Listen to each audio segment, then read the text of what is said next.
Weight loss అవ్వాలి అని అనుకుంటున్నారా?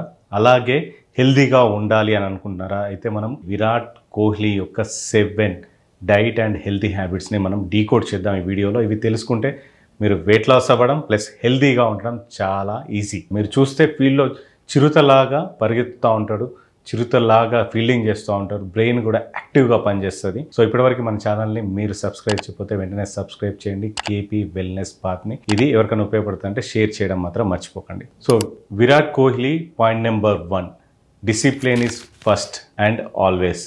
అంటే ఎప్పుడు డిసిప్లిన్గా ఉండడం, రెగ్యులర్గా యాక్టివిటీ చేయడం, ఫాలో చేయడం, రేర్గా మీల్స్ని స్లీప్ని స్కిప్ చేస్తాడు అతను. అంటే తప్పదు అనుకుంటేనే స్కిప్ చేస్తాడు.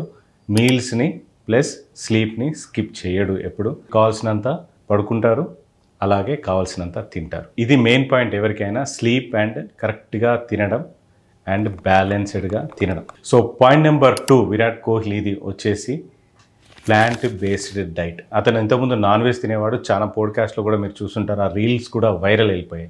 అంటే ప్లాంట్ బేస్డ్ ప్రోటీన్ తినడం. నాన్ వెజ్ వల్ల తనకి చిన్న ఇష్యూ వచ్చింది. నాన్ వెజ్ తినడం వల్ల ఎక్స్పర్ట్ సలహా మేరకి diet plant based protein and plant based ఫుడ్డే తింటున్నారు. అంటే స్పినాచ్ కానీ, దాని తర్వాత టోఫు కానీ, పన్నీర్ కానీ, ఇలాంటివి ప్లాంట్ బేస్డ్ ఫుడ్లోకి మారిపోయాడు. ఆ ఫుడ్లో చాలా డిసిప్లిన్గా తింటాడు. పాయింట్ నెంబర్ 1లో మనం చెప్పినవన్నీ కూడా తను మెయింటైన్ చేస్తూ ఉంటాడు. సో పాయింట్ నెంబర్ 3 వచ్చేసి స్ట్రిక్ట్గా నో షుగర్స్. అంటే షుగర్స్ అంటే ఓన్లీ షుగరే తినడం కాదు, షుగర్ రిలేటెడ్గా ఏది అయినా ఉంటే ఏ ఫుడ్ తిన్నా కూడా బాడీలో షుగర్గా మారుతుంది. అది అందరికీ తెలిసిందే. సో ఆ షుగర్ తొందరగా మారకుండా ఉండడానికి షుగర్ రిలేటెడ్ ఫుడ్స్ కానీ, డైరెక్ట్ షుగర్స్ కానీ, లేకపోతే జంక్ ఫుడ్ కానీ అసలు ముట్టుకోరు, తినరు. తను హెల్తీగా ఉండడం చాలా ఇంపార్టెంట్ తనకి తెలుసు కాబట్టి షుగర్ అవన్నీ తినరు. అదే మనం వెయిట్ లాస్ ప్రోగ్రాంలో ఉన్నప్పుడు షుగర్ క్రేవింగ్స్ ఎక్కువైపోయి మనం షుగర్ తింటూ ఉంటాం. ఆ షుగర్ తినడం ద్వారా, అంటే షుగర్ రిలేటెడ్ ఫుడ్స్ కానీ, కార్బోహైడ్రేట్స్ ఫుడ్స్ ఎక్కువ తినడం ద్వారా అది మళ్ళీ ఆకలిని క్రియేట్ చేస్తుంది, మళ్ళీ తినాలనిపిస్తుంది. అది మళ్ళీ తింటూ ఆ చైన్ బ్రేక్ అవ్వదు. ఇంకా మనం ఎప్పటికీ వెయిట్ లాస్ అవ్వము. పాయింట్ నెంబర్ 4 వచ్చేసి హైడ్రేషన్ ఈజ్ కింగ్. అంటే ప్లెంటీ ఆఫ్ వాటర్. బాడీకి ఎంత హైడ్రేషన్ అవసరమో, ఎంత వాటర్ కావాలో అంత వాటర్ తాగడం. బాడీలో వాటర్ తాగకపోతే మనకి న్యూట్రిషన్ అబ్జార్ప్షన్ అవ్వదు, ప్లస్ ఫుడ్ డైజెషన్ అవ్వదు, గట్ హెల్త్ కూడా పాడయ్యే ఛాన్సెస్ ఉంటాయి. బాడీలో మనం 3 to 4 లీటర్స్ లేదా మీ బాడీకి తగ్గ వాటర్ ఎప్పుడైతే తీసుకుంటారో మీరు హెల్తీగా ఉంటారో. అది విరాట్ కోహ్లీ ఖచ్చితంగా మెయింటైన్ చేస్తారు. మీరు స్పోర్ట్స్ పర్సన్స్ ఎవరైనా కూడా వాటర్ని నెగ్లెక్ట్ చేయరు. మీరు చూడవచ్చు, during the time of playing game also they take water. Point number 5 వచ్చేసి జిమ్ అండ్ మొబిలిటీ ట్రైనింగ్. ఇది చాలా అవసరం. జిమ్ ట్రైనింగ్ కూడా. అంతకుముందు పాత క్రికెటర్స్ మనం చూస్తే వాళ్ళు ఫీల్డ్లో యాక్టివ్గా ఉండరు, ఫీల్డింగ్ చేసే పరిస్థితి కూడా ఉండేది కాదు. తర్వాత ధోని వచ్చిన తర్వాత అది కంపల్సరీ అయిపోయింది. కొంతమంది మెయింటైన్ చేస్తారు, కొంతమంది మెయింటైన్ చేయరు. కానీ కోహ్లీ ఖచ్చితంగా మెయింటైన్ చేస్తారు. అలాగే రొనాల్డో కూడా యాక్టివిటీ జిమ్ ఖచ్చితంగా చేస్తారు. అంటే జిమ్ కానీ, యాక్టివిటీస్ కానీ, మొబిలిటీ ట్రైనింగ్ కానీ చాలా అవసరం మనం యాక్టివ్గా ఉండడానికి. మన మజిల్ ట్రైనింగ్ కోసం మన మజిల్ ఎంతైతే పెంచుకుంటామో, దాన్ని ఎంత యాక్టివ్గా ఉంచుకుంటామో మన బాడీ అంత యాక్టివ్గా ఉంటుంది. మేల్కి అయితే టెస్టోస్టెరాన్ చాలా అవసరం. మనం ఎక్సర్సైజెస్ అవి చేయకపోతే టెస్టోస్టెరాన్ తగ్గిపోద్ది. దానివల్ల ఫోకసింగ్ తగ్గిపోద్ది వర్క్ పైన. మనం ఇన్యాక్టివ్ అయిపోతాం, నీరసంగా కనబడతాం, యాక్టివ్గా ఉంటాం. So gym and mobility training చాలా అవసరం. అది కోహ్లీకి తెలుసు, తన ట్రైనర్స్కి తెలుసు. తను అవి ఎప్పుడు స్కిప్ చేయడు. వీక్లీ 5 to 6 days ఖచ్చితంగా మొబిలిటీ ట్రైనింగ్ అండ్ జిమ్కి అటెండ్ అవుతారు. దానివల్ల అతను ఫిజికల్గా ఫిట్గా ఉంటాడు, మెంటల్గా ఫోకస్డ్గా ఉంటారు.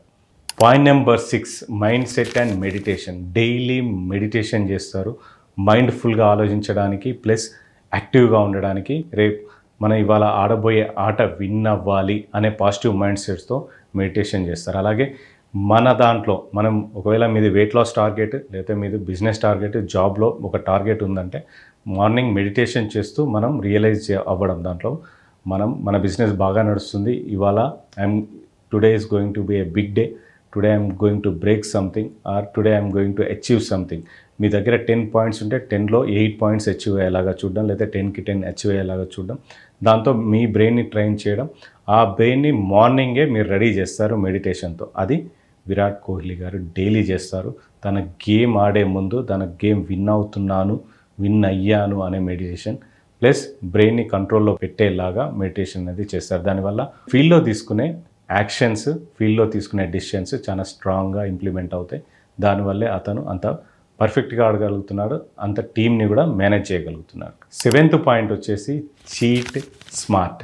అంటే మనం వెయిట్ లాస్ ప్రోగ్రాంలో ఉన్నా లేకపోతే ఏ ఇతర ప్రోగ్రాంలో ఉన్నా కూడా చీట్ అనేది అంటే చీట్ మీల్ అని ఉంటుంది, వీక్లీ కానీ మంత్లీ కానీ, దాన్ని స్మార్ట్గా యూటిలైజ్ చేసుకోవడం.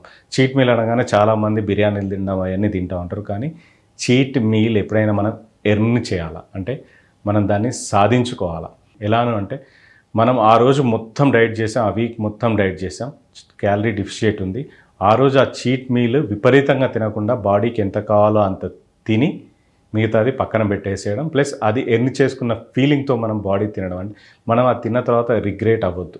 అలాగే మన క్రేవింగ్స్ని కూడా కంట్రోల్ చేసుకోవడానికి ఒక చీట్ మీల్. అంటే ఎవరైనా ఎక్స్పర్ట్స్ పెద్ద పెద్ద రితిక్ రోషన్ కానీ ఇంకెవరైనా కానీ చీట్ మీల్ని ఎర్న్ చేస్తారు. ఎప్పుడైతే నేను ఇది ఎర్న్ చేశాను, నేను తినొచ్చు ఇప్పుడు అని ఎప్పుడైతే ఫీల్ అవుతారో అప్పుడే తింటారు. సో ఈ 7 ఫార్ములాస్ మీరు ఫాలో అవుతే ఖచ్చితంగా మీ వెయిట్ లాస్ గోల్స్ని రీచ్ అవుతారు, మీ లైఫ్ గోల్ని రీచ్ అవుతారు, హెల్తీగా ఉంటారు, యాక్టివ్గా ఉంటారు. మేల్స్ అయితే మేల్ పవర్ పెరిగిపోద్ది, ఫిమేల్స్ అయితే ఫిమేల్ పవర్ పెరిగిపోద్ది, plus mind power and body power పెరిగిపోద్ది. దాంతో మీరు ఫిజికల్గా యాక్టివ్గా ఉంటారు, బ్రెయిన్ పరంగా కూడా యాక్టివ్గా ఉంటారు. మీరు తొందరగా ముసలోళ్ళు అవ్వరు, ప్లస్ మీరు తీసుకునే డెసిషన్ చాలా స్ట్రాంగ్గా ఫోకస్డ్గా అండ్ లైఫ్ టైం యాక్టివ్గా ఉండి తొందరగా ముసలోళ్ళు అవ్వరు. సో ఇలాంటి మరిన్ని వీడియోస్ కోసం మీరు కేపీ వెల్నెస్ పాత్ని ఫాలో చేయండి. మన ఛానల్లో ఆల్రెడీ సైకాలజిస్ట్ మాట్లాడుతున్నారు, డైటీషియన్స్ మాట్లాడుతున్నారు, చాలా మంచి మంచి టిప్స్ ట్రిక్స్ వచ్చేస్తున్నాయి. యోగా కూడా త్వరలో రాబోతుంది. కొంచెం టెక్నికల్ ఇష్యూ లైవ్లో ఉండడం ద్వారా యోగా ట్రైనర్స్ ఉన్నా కూడా మేము దాన్ని లైవ్ చేయలేకపోతున్నాం. సో ఒకవేళ మీరు యోగా ఫ్రీగా మన దగ్గర ట్రైనింగ్ తీసుకోవాలి అంటే కామెంట్ బాక్స్లో యోగా అని కామెంట్ చేసేయండి. అది రాగానే మా వాళ్ళు మీకు ఆ లింక్ ఫార్వర్డ్ చేస్తారు. మంచి మంచి ఎక్స్పర్ట్స్ ఉన్నారు, సైకాలజిస్టులు ఉన్నారు, డైటీషియన్స్ ఉన్నారు, ఎండోక్రైనాలజిస్టులు ఉన్నారు, డయాబెటాలజిస్టులు ఉన్నారు. మన ఛానల్లో ప్రతి ఒక్కరు రాబోతున్నారు మీ హెల్త్ ఇంప్రూవ్ చేయడానికి. సో మన ఛానల్ని సబ్స్క్రైబ్ చేయండి, ఫాలో చేయండి. ఎవరికైనా యూజ్ అవుతుందంటే షేర్ చేయడం మర్చిపోకండి. Thank you so much for watching. Me KP signing off.